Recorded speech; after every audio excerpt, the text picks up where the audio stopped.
Mga kanos!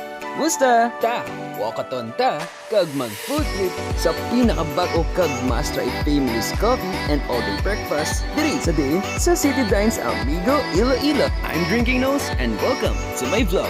Located siya sa ground floor, corner Iznart Street, Delgado, Iloilo City. Opens daily 7 a.m. until 8 p.m. Ang HowNow Cafe. Yeah, photographer yarn.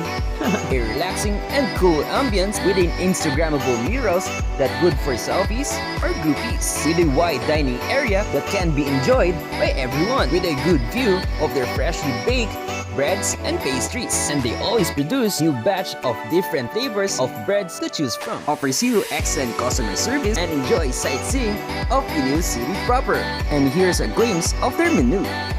Simutan ko na ginang coffee ta. So good na ta, start your day with your best-selling Tapsilog. Best partner with your hot cafe latte. Something new to fill your appetite. Try this tiramisu French toast. Quench your thirst for their iced mocha. It's a sweet treat indeed for their sliced 𝘏𝑗𝐵𝑖𝑒 cake. Ang mga anos, kaon ta. Solid gid diri kag nag-enjoy gid ako sa fun Food experience sa newly opened coffee shop with great vibe and coffee. Kag syempre, memorable gid sa akon ang tiramisu French toast at ang ilang Tapsilog with their signature cheese sauce. Madamo gid na salamat sa mga staff, chef, baristas, kag sa mga managers sang HowNow Cafe for this wonderful experience. Kaya ano pa ginulat mo?